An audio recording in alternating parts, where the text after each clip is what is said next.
प्रवृत्ते शस्त्र संपाते, शस्त्र संपात करने की, संपात करने के माने संचालन करने की, माने चलाने की भावना से ऐसे उन्होंने धनुष को पूरे जोश के साथ उठाया है, और उठा करके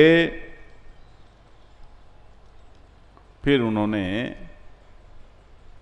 क्या कहा, प्रवृत्ते शस्त्र संपाते धनुरुद्यम पांडवा ऋषिकेशम तदा वाक्यमिदमा महीपते। तब उन्होंने ऋषिकेश यानी अंतर्यामी भगवान श्री कृष्ण से यह शब्द कहे। यहाँ महीपते संजय धृतराष्ट्र के लिए बोल रहा, हे राजन, इसके बाद अर्जुन ने कौरवों की व्यवस्थित सेना को देख करके पूरे जोश में भरकर शस्त्र संचालन की, धनुष को चलाने की भावना से युक्त होकर अपना धनुष उठाया और फिर अंतर्यामी भगवान श्री कृष्ण से ऐसा कहा। क्या कहा? अर्जुन उवाच सेनयोर्भयोर मध्ये रथम स्थापयमेच्युत। अब देखो महाराज, जरा होश में आके सुनो। देखो, मैं आपसे निवेदन करता हूं, कथा इस भाव से नहीं सुनो केवल कि हमें गीता हम सुन रहे हैं, गीता पढ़ना। गीता अपने ताई पढ़ रहे हैं, ये हमारे जीवन की व्याख्या है, इस भाव से सुनो। गीता तो सुन रहे हो, लेकिन इसे अपनी व्याख्या समझ करके भी सुनो। और गीता नहीं, हमारे शास्त्रों की यही विशेषता है कि हमारे सभी शास्त्र मानव जीवन की, जग जीवन की व्याख्या है।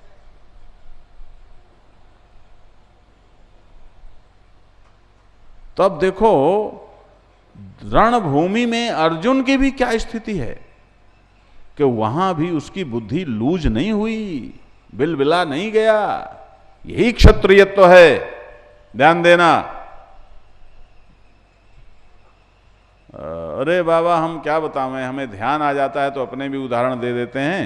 हमारे सामने ऐसा ही एक बार प्रकरण आया, तो ऐसी स्थिति आ गई कुछ, अब सारा वर्णन करने की जरूरत नहीं है। तो हमने कहा, देखो भाई, हम गीता का प्रचार करते हैं, भगवान श्री कृष्ण के चेले हैं, उनके कृपा पात्र हैं।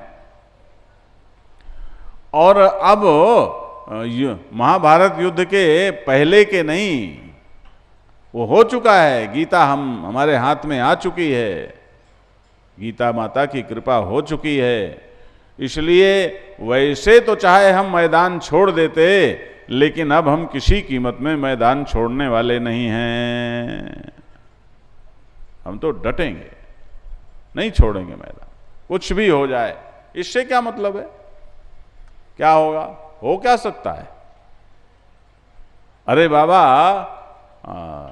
याद रखो, जिसने अपने स्वरूप में जागरण प्राप्त कर लिया है, उसका विनाश करना तो परमात्मा के भी वश में नहीं है, नियति के वश में नहीं है। क्या नष्ट करोगे? और जो नष्ट हो ही रहा है, उसकी क्या परवाह है? वो तो हो ही रहा है। तुम न करो तो भी नष्ट होना है, और तुम करो तो भी नष्ट होना है। इससे कोई फर्क थोड़ी पड़ता है। लेकिन जो हमारी असलियत है, उस असलियत को मिटाना ये किसी भी प्रकार संभव नहीं है। याद, न जायते मृते वा कदाचिन नायम भूत्वा भविता वा न भूया। इसलिए, लेकिन इसकी भूमिका धर्म है। ध्यान से सुनना, यह जो पकी पकाई स्थिति है, इसकी भूमिका धर्म है, इसकी भूमिका भक्ति है, इसकी भूमिका बुद्धि है। मेरे शब्दों पर ध्यान देना। मैं प्रैक्टिकल लाइफ को ध्यान में रखकर गीता सुना रहा हूं। अर्जुन के अंदर ये तीनों चीजें हैं, ये मैं पहले आपको बता चुका हूं। अर्जुन के अंदर धर्म है, अर्जुन के अंदर समर्पण है, प्रेम है, और अर्जुन के अंदर बुद्धि है। यहां पर जो सबसे बड़ी बात दिखाई पड़ रही है, वो अर्जुन की बुद्धि का परिचायक है। जरा इस बात को समझना पड़ेगा। अर्जुन कहता है, सेनयोर उभयोर मध्य रथम स्थापय में अच्युत। हे अच्युत, अब देखो यहां एक बात कि अर्जुन ऑर्डर कर रहा है, आदेश दे रहा है। हे अच्युत, ये भक्त भगवान को आदेश दे रहा है। अरे बाबा, तू चेला होकर गुरु को आदेश दे रहा है, भक्त होकर भगवान को ऑर्डर कर रहा है कि हाँ, कि इस समय भगवान मेरे ड्राइवर के रोल में है, मैं रथी हूं, ये सारथी है, मैं ऑर्डर करूं, और ये हमारे भगवान है। अरे ऐसा भगवान कहाँ है भैया, ये बताओ। पूरे विश्व में किसका भगवान ऐसा है कि जो हमारा नौकर भी बन जाता है, हमारा रथ भी चला लेता है, तैयार है, बड़ा खुश है। जैसे कोई दादा, कोई नाना अपने पोते को अपनी पीठ पर बिठा करके घोड़ा बन के चलता है कि नहीं चलता है? तो चल के खुश होता है कि दुखी होता है? अब वो घोड़ा बन गया है, ऊपर वो चढ़ा बैठा है, लेकिन फिर भी वो फूल के लट्टू हो रहा है। फिर कोई पहुंच गया इतने में तो कहता है, अरे गुरुजी, अरे भैया, ये बड़ा बदमाश है। बदमाश वो नहीं है, मजा तो तुमको आ रहा है? जिससे हम प्रेम करते हैं उसके सामने छोटा होने में भी हमको प्रसन्नता होती है। अकड़ना कभी भी प्रेम का लक्षण नहीं है, याद रखो। जो बड़ा होके रहना चाहते हैं वो कभी प्रेम नहीं कर सकते हो। सवाल ही पैदा नहीं होता, भूल जाएं कि उनके अंदर प्रेम है, उनके अंदर भक्ति की संभावना ही नहीं संभव है, हो ही नहीं सकता। यहां तो नमनीयता चाहिए, अकड़। तो ये कृष्ण है, ऑर्डर कर रहा है, हे कृष्ण, मेरा रथ दोनों सेनाओं के बीच में खड़ा करो। अच्छा जी हुजूर, जो आज्ञा है मालिक की। दूसरी बात क्या है कि दोनों सेनाओं के बीच में रथ खड़ा करने को कह रहे हो। लड़ना तो एक पक्ष से है। यहां पर अर्जुन बुद्धि की भूमिका का परिचय दे रहा है। क्यों? आगे देखो, यावदेतान निरीक्षेहम योद्धुकामान अवस्थितान कैर्मया सा योद्धव्यम अस्मिन रण समुद्य में। क्या कहता है अर्जुन? हे कृष्ण, मैं जरा देखना चाहता हूं कि ये अथ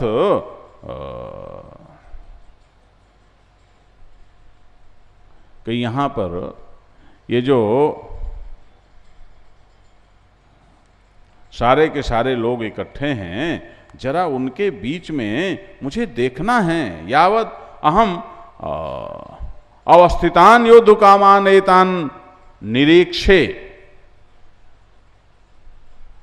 तब तक मैं ये जितने युद्ध की इच्छा से यहां इकट्ठे हुए हैं इनका निरीक्षण करना चाहता हूं। भैया क्यों निरीक्षण करना चाहते हो?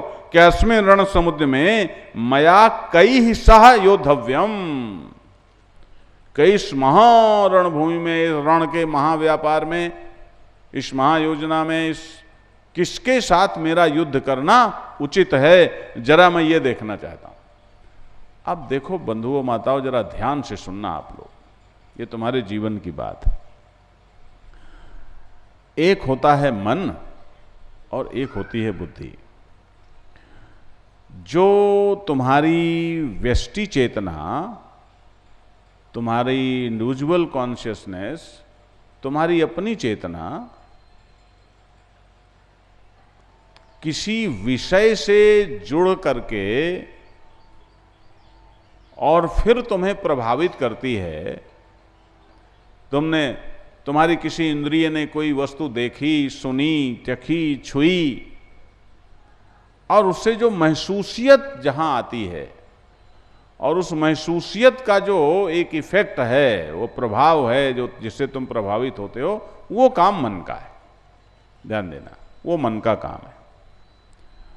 और फिर उस महसूसियत के साथ तुम्हें क्या एक्शन लेना है, कैसे क्या करना है, इसका जो जजमेंट है, इसका जो निर्णय है, ये जिसके द्वारा हो, इसको बुद्धि बोलते हैं।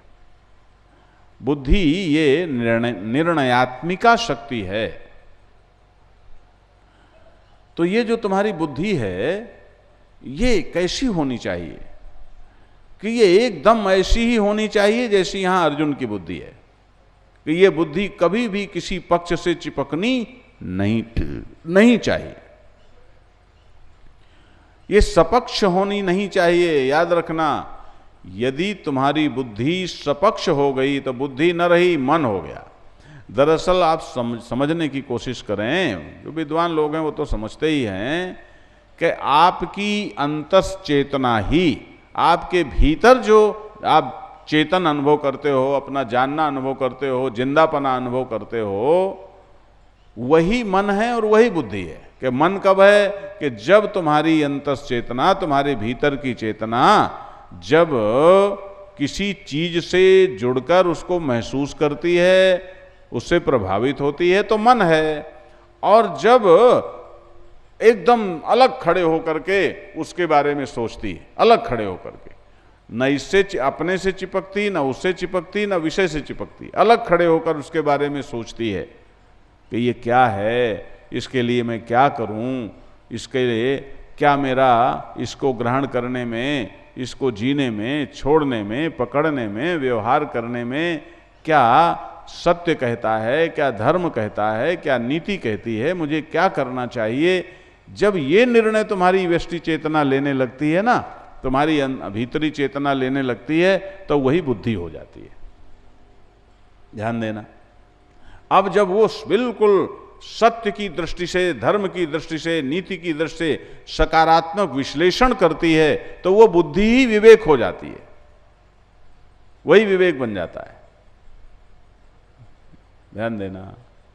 और बस फिर क्या पूछना है महाराज, तुम्हारे अंदर विवेक यदि जग गया तो समझ लो तुम जग जयी हो गए, फिर बात बन गई। ये प्रक्रिया है। तो अब तुम्हें सोचना पड़ेगा कि जब तुम किसी चीज के बारे में सोचते हो, निर्णय लेते हो, तो तुम कोई आग्रह रखते हो क्या? किसी आग्रह के साथ निर्णय लेते हो? किसी पक्ष से चिपक करके निर्णय लेते हो? तुम्हारे अंदर पक्षपात होता है क्या? यदि पक्षपात है तो समझ लो कि तुम्हारे अंदर अभी बुद्धि का श्री गणेश नहीं हुआ। फिर निर्णय लेने का यानी बुद्धि का काम भी तुम मन से ही ले रहे हो, क्योंकि मन का लक्षण है एक पक्ष में रहना और बुद्धि का लक्षण है निष्पक्ष रहना। ध्यान देना। मन का लक्षण है केवल अपने सुख के बारे में सोचना और बुद्धि का लक्षण है सत्य, धर्म और नीति के बारे में सोचना। सत्य, धर्म और नीति के साथ यदि सुख मिल रहा है तो बुद्धि कहेगी कि इस सुख को ले लो, और यदि उस सुख में सत्य नहीं है, धर्म नहीं है, नीति नहीं है, तो बुद्धि कहेगी कि नहीं नहीं, इस सुख का परित्याग करो, सावधान, इसकी ओर मत जाना। ये बुद्धि का काम है। ध्यान देना। बुद्धि को तुम्हारे सुख से लेना देना नहीं होता, बुद्धि को हमेशा सत्य, धर्म और नीति से लेना देना होता है। यह शुद्ध बुद्धि है। अब यह बुद्धि ही जब यह समझ लो तुम्हारी जो बुद्धि है, जब तुम्हारे व्यक्तित्व की ओर, तुम्हारे सुख की ओर, संसार के विषयों की ओर झुकी रहती है तो ये अशुद्ध होती है, और जितनी मात्रा में ये उनसे अलग हट करके सत्य, धर्म और नीति की ओर मुड़ती है, उतनी मात्रा में ये शुद्ध होती जाती है।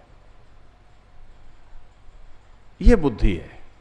तो बुद्धि का कम से कम श्री गणेश तो हो तुम्हारे अंदर, इतना तो करो। यदि तुम्हारे अंदर बुद्धि का श्री गणेश ही नहीं होगा, बुद्धि को जगाने की कोशिश ही नहीं करोगे, तो सारी जिंदगी मन से ही जिंदा रहोगे और फिर कभी डिप्रेशन में जाओगे, कभी कुछ सोचोगे, कभी कुछ सोचोगे। कई लोग आत्महत्याएं कर लेते हैं, झगड़े कर लेते हैं। कहीं मजा नहीं आएगा तुमको, कहीं मजा नहीं आएगा। याद रखो, हर जगह कुछ ना कुछ गड़बड़ दिखेगा, कुछ ना कुछ दोष दिखेंगे, नेगेटिविटी से भरे रहोगे।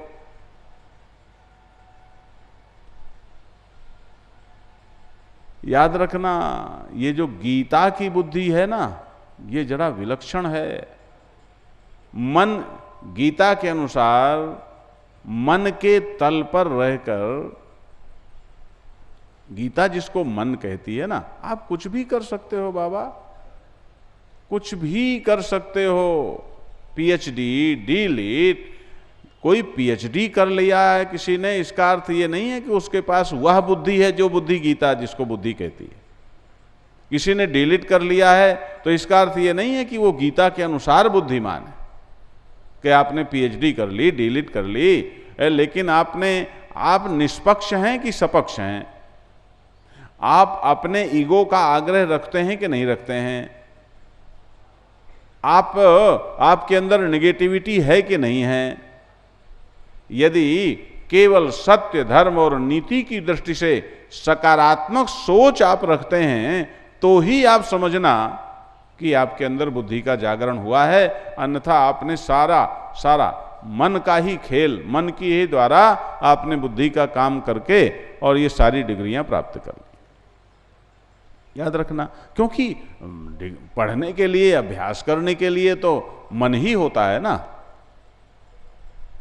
तो यहां पर अर्जुन जब कहता है दोनों सेनाओं के बीच में मेरा रथ खड़ा करो, ये बहुत बड़ी घटना है। बंधुओं, माताओं, ध्यान से सुनो, ये ही इस बात को स्पष्ट करती है कि अर्जुन गीता को सुनने का अधिकारी था।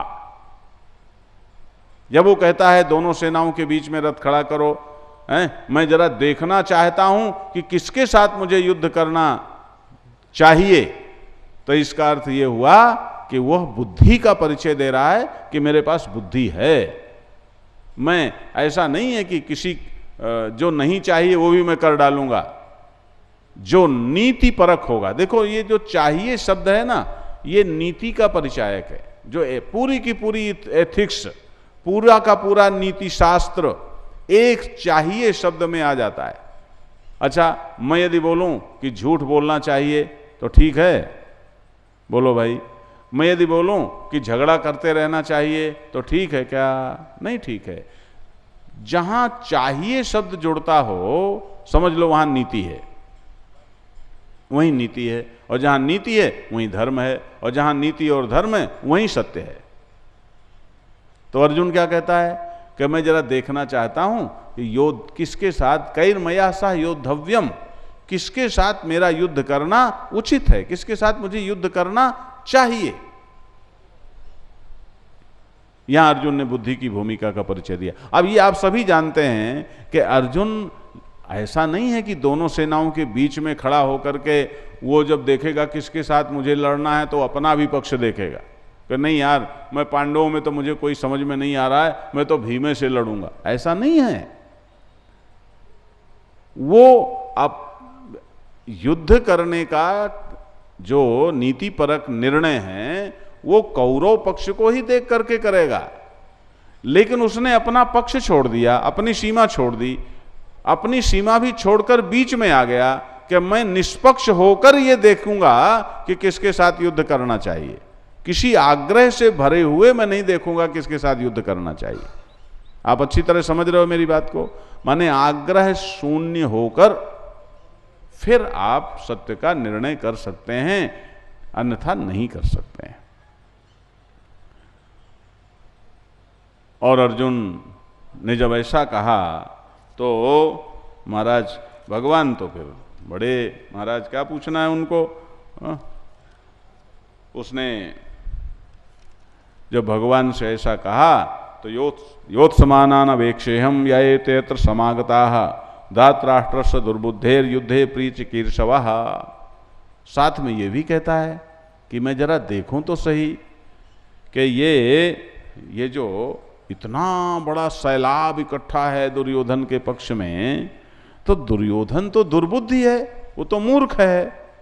इतना समझाने की कोशिश की गई है, वो किसी की बातें नहीं मानी उसने, तो वो तो मूर्ख है। लेकिन इस मूर्ख दुर्योधन के पक्ष में कितने लोग इकट्ठे हो गए, ये बड़े आश्चर्य की बात है वासुदेव। इसलिए मैं जरा देखना चाहता हूं। दुर्बुद्धे है धातराष्ट्रस्य युद्धे प्रिय चिकीर्षवः ये एते अत्र समागताः। ये इतने सब आ गए हैं यहाँ पर योत्समानान अहम अवेक्षे। ये जो युद्ध की इच्छा से यहाँ आए हैं, इनको मैं जरा देखना चाहता हूँ। संजय हुआ, जब संजय उस घटना का वर्णन कर रहा है, एवं मुक्तो ऋषिकेशो गुडाकेशेन भारत सेनयोर भयोर मध्य स्थापयित्यारथोत्तमम। जब महाराज इस प्रकार से भारत, यहाँ ये भारत भी अर्जुन का नाम है। भारत वैसे धृतराष्ट्र के लिए भी कहा गया है,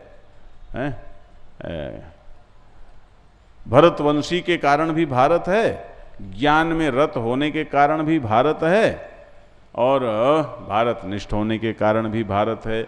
जैसे मैंने कल कहा था कि हम सब अपने अपने में पूरे भारत अपने को समझना चाहिए कि मैं ही भारत हूँ, और इसलिए भारत के प्रति पूरी निष्ठा रखनी चाहिए। तो महाराज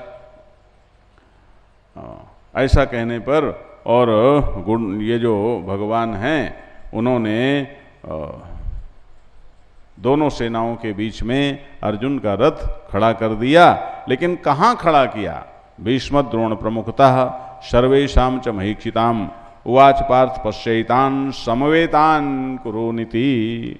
दोनों सेनाओं के बीच में अर्जुन का रथ तो भगवान ने खड़ा किया महाराज, लेकिन भगवान की कलाकारी देखो कि भगवान ने ऐसी जगह है अर्जुन का रथ खड़ा किया जहां सामने पितामह भीष्म और द्रोण दिख रहे थे। अब देखो यहाँ एक बात हमें जरा समझने की कोशिश करनी चाहिए, बहुत ही महत्वपूर्ण बात है। ये क्या कि ये जो अर्जुन है ये भी ज्ञान की बात कर रहा है, पूरे जोश में है, युद्ध करेगा। जरा ध्यान से सुनना मेरे शब्दों को। भगवान सारथी हैं, और भगवान केवल अर्जुन के रथ के सारथी नहीं हैं, भगवान तो इस जगत के सारथी हैं। भगवान केवल अर्जुन के रथ के सारथी नहीं हैं, भगवान तो वास्तव में सारे उस महाभारत युद्ध के सारथी हैं। तो ध्यान देना बंधुओं माताओं, एकदम एकाग्रता से मेरी बात सुनना। भगवान अब सोचते हैं कि अर्जुन हमारा भक्त है, प्रेमी है, सरल है, इसमें बुद्धि का भी जागरण है। इस सब के बाद भी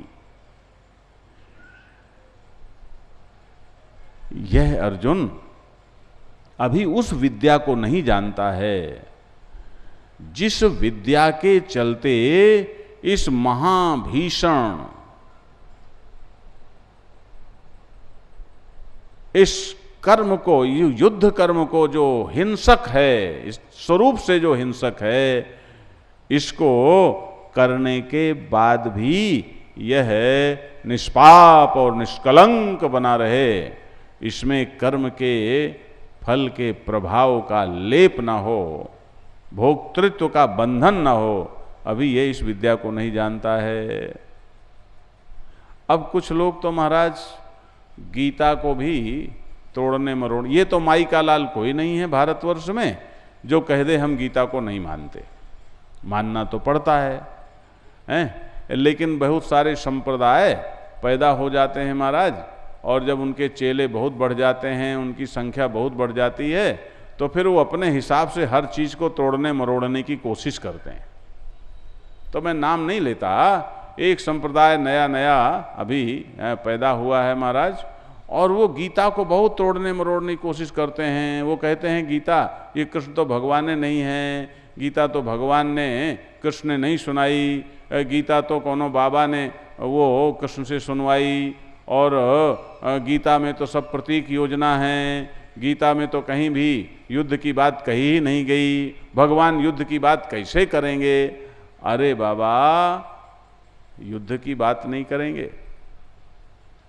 याद रखो, जहां परस्पर विपरीत पक्ष होते हैं, परस्पर विपरीत आग्रह होते हैं, वहां युद्ध की स्वाभाविकता बनती है कि नहीं बनती है? और सारी सृष्टि ही परस्पर विपरीत तत्वों का निर्माण है, सारे जीवन में संघर्ष है? युग में युद्ध नहीं हुआ, कब युद्ध नहीं हुआ?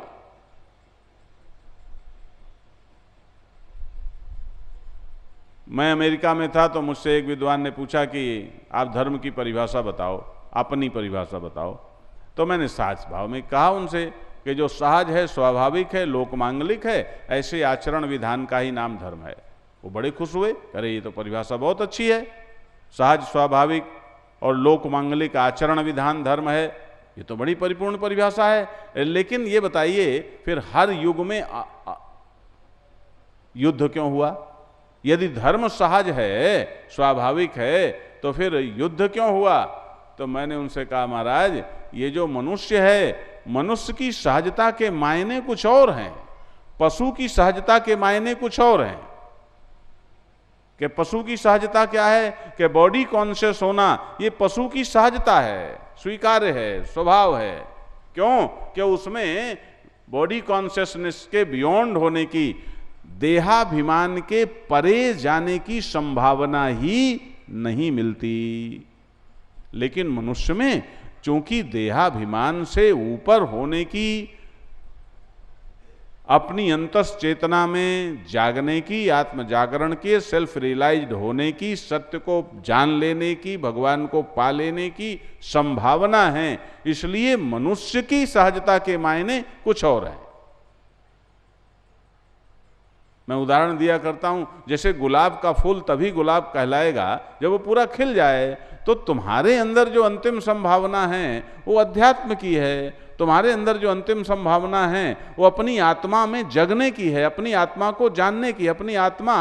अब मैं क्या कहूँ, इसके लिए कौन सा शब्द प्रयोग करूँ? सब शब्द, क्योंकि ये तो मौन व्याख्यान है, याद रखना, ये मौन व्याख्यान है। तुम क्या हो, देखो क्या हो, ऐसे अपने होने की तलाश करो जिस होने को न तुम खारिज कर सको न दूसरा खारिज कर सके। बोलो, ऐसा होना कि तुम कहो कि मैं तो अच्छा आदमी हूं, तो कोई दूसरा तुम्हें बुरा भी कह सकता है, तो लो तुम्हारा अच्छा होना खारिज हो गया है? तुम कहो कि मैं तो विद्वान हूं, तो कोई तुम्हें मूर्ख भी कह सकता है, तुम्हारा विद्वान होना खारिज हो गया।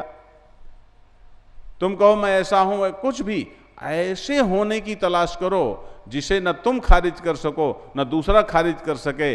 न जगने में, ध्यान देना, जो जगने में होते हो वो स्वप्न में नहीं होते, जो स्वप्न में होते हो वो सोने में नहीं होते। ऐसे अपने होने की तलाश करो जो वही जगने में है, वही स्वप्न में है, वही सो जाने के बाद भी है, वही जीवन में है, वही मर जाने के बाद भी है। ऐसे अपने होने की तलाश करो, वह तुम्हारा सत्य है, वह तुम्हारी वास्तविकता है, और उस वास्तविकता में जागरण की संभावना तुम्हारे साथ है। जब तुम उसमें जग जाते हो, फिर तुम्हारी स्वाभाविकता जो होती है वह तुम्हारा सहज स्वभाव है, वह सहज स्वभाव है। उस नाते जो सहज स्वभाव है वह धर्म है। तो नारायण, ये हर युग में अधर्म क्यों बढ़ता है? कि इसलिए बढ़ता है कि हमारे अंदर संभावना तो खिल जाने की है। अब ये देखो, जैसे यहाँ सज्जा हो रही थी, तो एक सज्जन ने कहा कि महाराज ये नकली फूल ही सजाए जाते हैं, असली तो मुरझा जाएंगे। अरे भैया, असली इसलिए मुरझा जाएंगे कि उनमें जीवन है, इनमें जीवन ही नहीं है तो मुरझाएंगे क्या? इनके होने का भी क्या अर्थ और न होने का भी क्या अर्थ? आंखों का धोखा। हे भगवान, ये क्या मतलब? मैंने तो मना किया, ये कूड़ा धरने की कोई जरूरत नहीं है। लेकिन नहीं नहीं नहीं महाराज, अच्छा लगेगा। अरे अच्छा लगेगा, और साथ साथ हम ये भी जानेंगे कि जो हमें अच्छा लग रहा है उसके कोई मायने नहीं हैं। बोलो, जानेंगे कि नहीं जानेंगे? क्या मतलब, क्या मतलब? यही विडंबना है हमारी, यही विडंबना है हमारी। इसलिए नारायण, जरा इस बात पर हमें ध्यान देना पड़ेगा। हर युग में युद्ध हुआ, युद्ध होता है, संघर्ष होता है, क्योंकि परस्पर विपरीत स्थितियां समाज में बनती हैं। मैं एक और बात कहता हूं, जरा ये गृहस्थ लोग, हमारी यहाँ बच्चियां बैठी हो, भी ध्यान दें।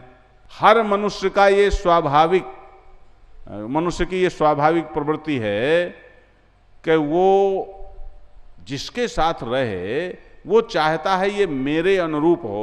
बोलो ये सच, ये सबका स्वभाव है कि नहीं है कि हर व्यक्ति अपने अपने अनुरूप अगले को चाहता है कि ये मेरे अनुरूप हो, मेरे अनुकूल हो। अब मान लो पति पत्नी है, अब पति चाहता है पत्नी मेरे अनुकूल हो और पत्नी चाहती है कि पति मेरे अनुकूल हो। दोनों चाहेंगे कि नहीं चाहेंगे? एक बात हो गई। अब ये स्वाभाविक है क्योंकि हर व्यक्ति ही चाहता है कि अगला मेरे अनुकूल हो, ये स्वाभाविक है। और दूसरा एक सहज स्वाभाविक सत्य है कि कोई भी दो व्यक्ति 100% एक जैसे संस्कारों के हो सकते हैं क्या? बोलो भाई, संभव है? किन्हीं भी दो व्यक्तियों की एक जैसी इच्छाएं हो सकती हैं क्या? संभव नहीं है। अब द्वंद्व आया कि नहीं आया? एक और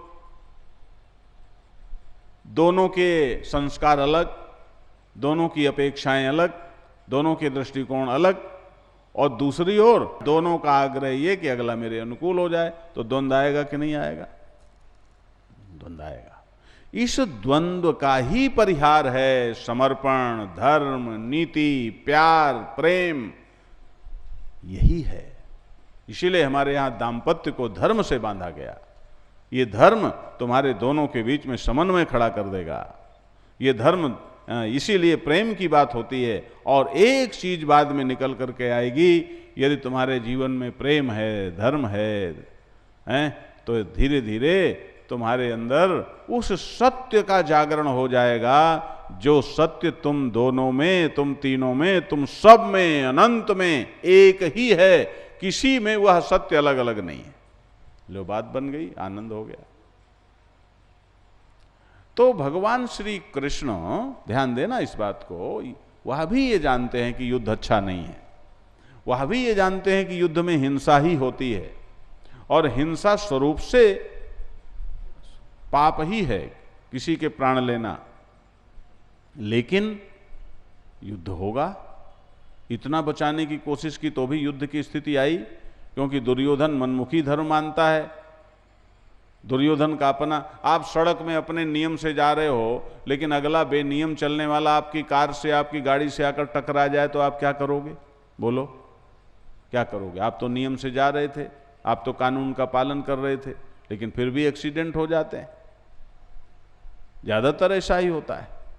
एक ठीक होता है, दूसरा बेठीक आके टकरा जाता है, तो आप क्या करोगे?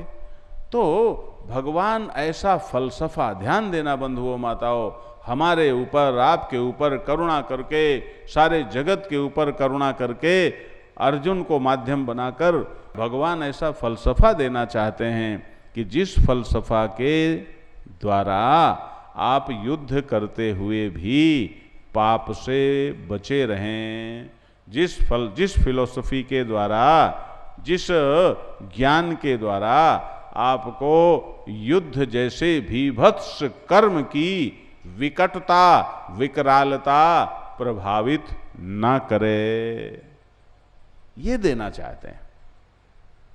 अब अर्जुन ने अभी युद्ध धनुष उठाया है, बड़े जोश से धनुष उठाया है। अर्जुन ढीला नहीं पड़ गया, अभी ढीला नहीं पड़ा, जरा ध्यान देते जाना। लोग दरअसल पहले अध्याय पर तो ध्यान देते ही नहीं ना। पहले अध्याय को कहा, अरे इसमें तो कुछ है ही नहीं।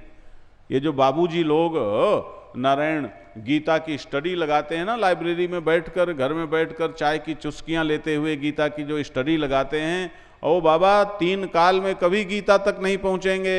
ये स्टडी लगाने का विषय नहीं है, ये जरा मिटने का विषय है, जरा अलग विषय है। और जैसे कोई लड़की MBBS कर ले तो उसे पता लग जाएगा कि बच्चा माँ कैसे बनती है, लेकिन माँ होने का पता उसे तभी लगेगा जब वो खुद बच्चा जनेगी। याद रखो, तभी पता लगेगा कि माँ कैसे होती। बोलो सही बात है कि नहीं? तो ये गीता महाराज ऐसी ही है, जब खुद जनोगे तो पता लगेगा, स्टडी लगाने की चीज नहीं है। तो यहां भगवान श्री कृष्ण अर्जुन को ऐसी जगह ले जा करके खड़ा करते हैं कि इसके अंदर जो छिपी हुई मोह ममता की वृत्तियां हैं वो उजागर हो जाएं। और फिर मैं उनका इलाज करूं। अभी वो शुद्ध हृदय है, कृष्ण से प्रेम करने वाला है, धर्मनिष्ठ है, सब कुछ है, लेकिन इस सब के बाद भी उसमें कहीं ना कहीं कुछ व्यक्तिगत आग्रह हैं, कुछ मोह है, कुछ ममता है, वो जब तक रहेगा तब तक शुद्ध सत्य उतर नहीं सकता। ध्यान से सुन लो बंधुओं माताओं एक एक शब्द को। तो भगवान ने क्या किया कि अर्जुन के उस मोह को, उस ममता को, उस मैं और मेरे को जो धर्म की सीमा में है, देखो धृतराष्ट्र की ममता में, धृतराष्ट्र के मैं और मेरे में, दुर्योधन के अहंकार में और अर्जुन के मोह में, ममता में और अपने अहम भाव में अंतर है। क्या अंतर है कि एक का केवल अपने शरीर तक केंद्रित है और अर्जुन का धर्म और नीति की सीमा के साथ अपने परिवार में है, कुल में है। वो कुलाग्रही है और दुर्योधन स्वाग्रही है, ये अंतर है।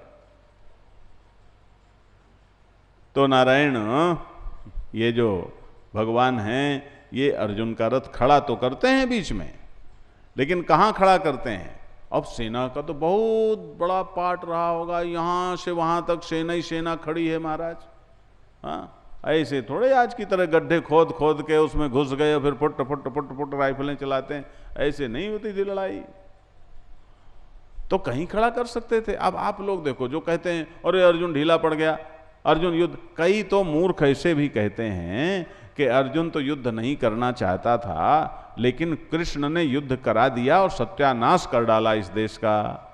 ऐसे लोगों को न नारायण अहम वृत्ति दोषी दिखती है, ना धृतराष्ट्र की महत्वाकांक्षा दोषी दिखती है, और न ही वहाँ जो सज्जन लोग हैं भीष्म कर्ण आदि, इनका व्यष्टि धर्म दिखता है। सिर्फ क्या दिखता है? अरे अर्जुन ने तो कह दिया था मुझे लड़ने नहीं, भगवान ने समझा के चिट्ट पढ़ा के वो कह दिया लड़ जा, और लड़ा दिया। अब ऐसे लोगों को हम क्या समझावें?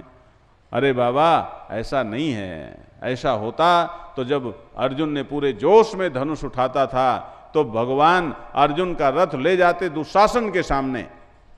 बोलो, अब दुशासन के सामने यदि अर्जुन का रथ ले जाते तो अर्जुन का जोश घट जाता क्या? बोलो भाई, नहीं घटता, बढ़ता। अच्छा, यही दुष्ट है जिसने एक भारतीय नारी के सम्मान को नष्ट करने का प्रयास किया था। इसे जीने का अधिकार नहीं घटता। लेकिन भगवान ने क्या किया? भगवान ने कि बच्चू देख, तू क्या कहता है? कि ये मैं जरा देखना चाहता हूं कि ये दुर्बुद्धेर युद्धे प्रिय चिकीर्षवः, ये दुर्बुद्धि मूर्ख दुर्योधन का भला चाहने वाले कौन कौन से हैं? तो भैया जो मूर्ख का भला चाहे वो भी तो मूर्ख ही होगा ना। जो मूर्ख, ध्यान देना आप शब्दों में, यहाँ जरा बोलने में सतर्क रहना पड़ता है भैया, यहाँ विद्वान लोग भी बैठे होंगे। मूर्ख का भला चाहे ये अच्छी बात है, लेकिन मूर्ख का मूर्ख के ही हिसाब से भला चाहे ये मूर्खता ही है। आप मूर्ख का भला चाहो ये तो ठीक है, सबका भला चाहो, लेकिन मूर्ख का भला कैसे चाहें? जैसे वो अपना भला चाहता हो, तो फिर तो आप भी मूर्ख हो गए। क्या कहता है कि मुझे तो जरा नशा करना है, मेरा इसी में भला है, तो आप यदि उसको नशा ही देके उसका भला करते हो, फिर तो आप भी मूर्ख हो गए। और यदि उसे कहते हो कि नहीं भाई नशा नहीं, तेरा भला तो इसको छोड़ने से होगा, तो वो फिर मूर्खता नहीं हुई। तो इसलिए तुम कहते हो कि देखें जरा दुर्बुद्धि मूर्ख दुर्योधन का हित चाहने वाले कौन कौन से हैं, तो जरा देख ले। जिनको तुम किसी कीमत में दुर्बुद्धि नहीं कह सकते, जिनको तुम किसी कीमत में बुद्धिहीन नहीं कह सकते, अनैतिक नहीं कह सकते, अनादर्श नहीं कह सकते, वो महापुरुष भी दुर्योधन के पक्ष में खड़े हैं। और देख फिर तेरी क्या हालत होती है। दरअसल बंधुओं माताओं, जैसे आयुर्वेदिक चिकित्सा में ना, और होम्योपैथी चिकित्सा में, और प्राकृतिक चिकित्सा में भी, एलोपैथी में तो ऐसा नहीं होता, लेकिन ये जो आयुर्वेदिक और होम्योपैथिक और ये जो प्राकृतिक चिकित्सा है, इसमें ऐसा भी विधान है कि रोग का उभाड़ करते हैं, कि रोग उभड़ आता है कि खुजली एक जगह है और दवा दी उस खुजली को मिटाने के लिए, तो पूरे शरीर में खुजली निकल आई, तो वो शरीर में छिपे हुए रोग का उभाड़ कहलाता है, और फिर इसके बाद उस रोग को जड़ से समाप्त करते हैं।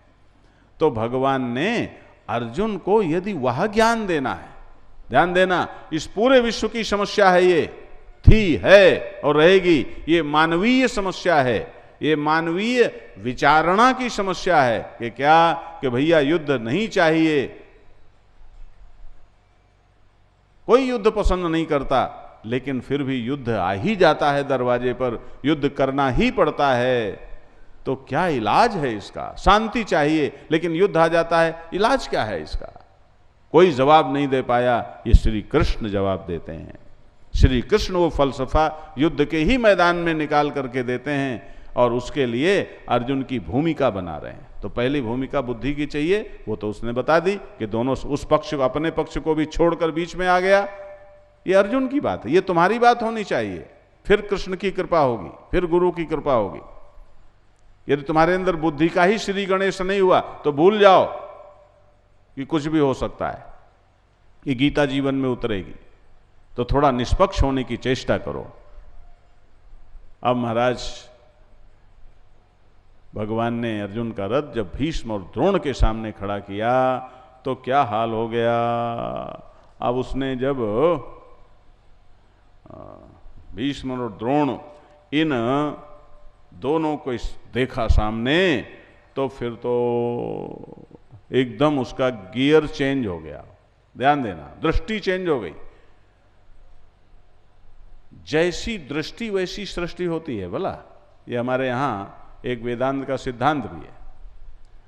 उसकी स्थिति चेंज, बदल गई एकदम से। कहाँ वो एकदम से इस भाव से निकला था कि देखो मुझे किसके साथ युद्ध करना है, कौन कौन है जो इस युद्ध भूमि में दुर्योधन जैसे दुर्बुद्धि का हित चाहने के लिए यहाँ लड़ने के लिए आ गए, किसके साथ मुझे लड़ना चाहिए। कहाँ इस जोश में भरा हुआ धनुर्युद्ध में पांडवा, और कहाँ एकदम से ज्यों ही भीष्म और द्रोण पर उसकी दृष्टि पड़ी तो फिर एकदम उसको लगा अरे अपने अपने, ये अपने हैं। और ज्यों ही एक अपना दिखा तो एकदम अपने अंदर फिर मेरा दिखा तो अपने अंदर दूसरा मैं पैदा हुआ। अभी तो बुद्धिमान शुद्ध बुद्धि वाला योद्धा अर्जुन बोल रहा था, ज्यों ही पितामह भीष्म और द्रोण पर दृष्टि पड़ी तो अर्जुन के अंदर नारायण पोता पैदा हो गया, अर्जुन के अंदर शिष्य पैदा हो गया, अर्जुन के अंदर मैं पैदा हो गया मेरे को देखकर। अब ये दूसरी चीज आ गई। अब फिर वो और देखने लगा। तत्रा पश्यति सितान पार्थः पितृणत पितामहान आचार्यान मातुलान भ्रातृन पुत्रान पौत्रान सखींस तथा श्वशुरान स्वहृदश्चैव सेनयोरुभयोरपि। अरे राम राम राम राम। अब तो उसकी नजर ही बदल गई। अब देखता है अरे देखो ये तो यहाँ पर सभी जितने हैं दोनों तरफ ये कौन खड़े हैं? ये सारे के सारे नारायण पितामह हैं, आचार्य हैं, मामा हैं, भाई हैं, पुत्र हैं और पौत्र हैं, ये सब के सब मित्र हैं, ससुर हैं, सुहृद हैं, ये सारे के सारे तो स्वजन खड़े हैं। हे भगवान ये क्या लड़ाई हो रही है, ये कैसा युद्ध हो रहा है? भगवान कृष्ण का कमाल देखो। लड़ाना नहीं चाहते थे, अर्जुन को वह दर्शन देना चाहते थे जिस दर्शन से अर्जुन युद्ध करे। लड़ने के लिए न लड़े, धर्म के लिए लड़े। युद्ध के लिए युद्ध न करे, कर्तव्य के लिए युद्ध करे, लोक मंगल की स्थापना के लिए युद्ध करे। उसकी जो भूमिका चित्त में पैदा करनी है उसके लिए भगवान ने अर्जुन के अंदर यह रिश्ते नातों का भाव, परिवार दृष्टि जगा दी हो। अब तो वो क्या कहता है, तान समीक्ष कौन्तेयः सर्वान् बंधून् अवस्थितान् कृपया परयाविष्टो विषीदन् न ब्रवीत। विषीदन इदम अब्रवीत। अब तो महाराज ये जो अर्जुन है जब अपने स्वजनों को दोनों तरफ देखता है तो मेरा ही सारा कुटुंब खड़ा है तो उन सबको देख करके उसके हृदय में कृपा का आवेश हो गया।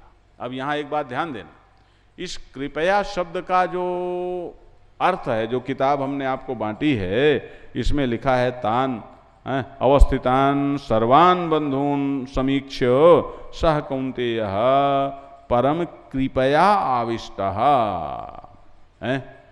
कि वो जो सभी बंधु वहां थे उनको देख करके अर्जुन के अंदर करुणा से युक्त हुआ।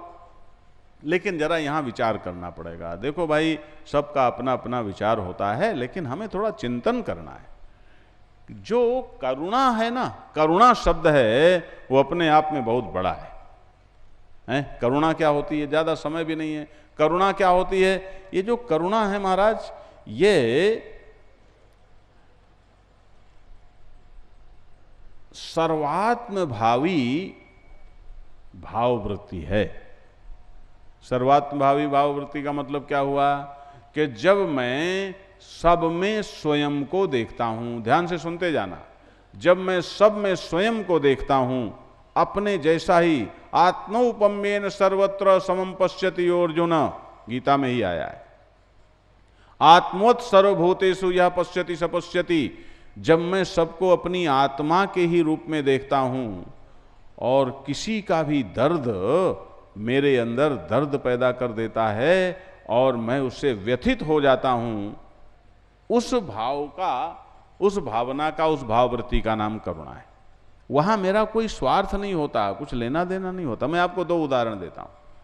नामदेव से उनकी माता ने कहा कि जाओ जरा नीम की छाल ले आओ, कुल्हाड़ी ले लो। वो कुल्हाड़ी लेके गया नीम के पेड़ के पास, और उसमें कुल्हाड़ी चलाने के पहले उसके मन में एकदम आया कि अरे ये नीम का पेड़, इसमें मैं कुल्हाड़ी मारूंगा, अरे राम राम, कुल्हाड़ी मारूंगा तो इसको क्या लगेगा, कैसा लगेगा। अब उससे पूछ तो सकता नहीं, तो उसने सोचा कि मैं पहले अपने पैर में कुल्हाड़ी मार के देखता हूँ। और अपने पैर में महाराज जो उसने कुल्हाड़ी मारी तो उसे तो बड़ा दर्द हुआ। वो लौट आया, हाथ जोड़ करके माँ से बोला, माँ मेरी प्रार्थना है कि आप अपनी आज्ञा में संशोधन कर लें। कि क्यों बेटा? कि देखो देखो। अब माँ की नज़र पड़ी उसके पैर में तो लहू लुहान। अरे ये क्या किया बेटा?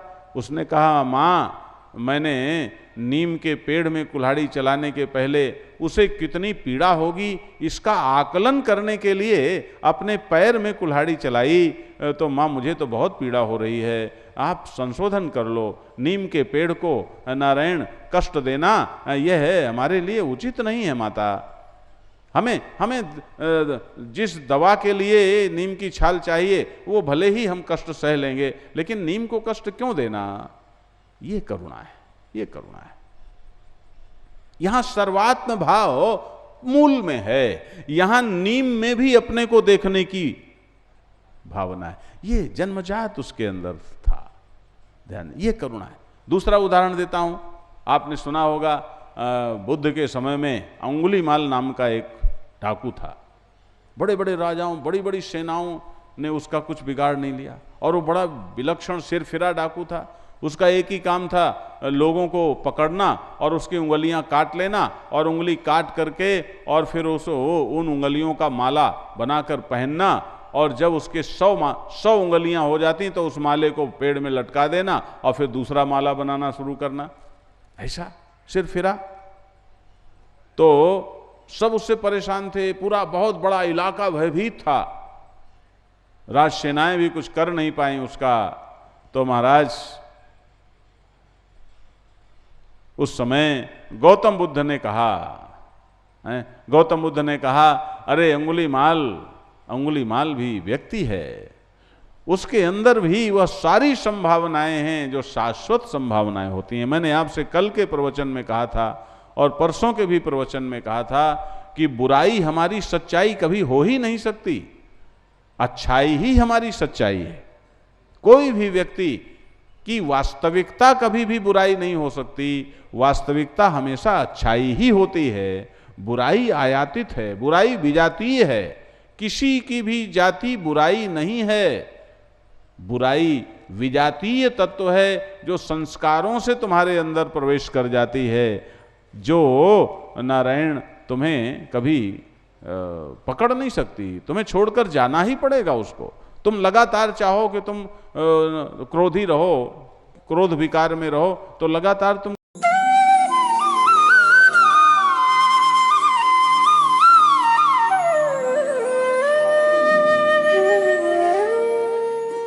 आपको हमारा ये वीडियो पसंद आया है तो हमारे वीडियो को लाइक करें, शेयर करें, चैनल को सब्सक्राइब करना बिल्कुल ना भूलें और हाँ, वीडियो पर अपना फीडबैक ज़रूर दें।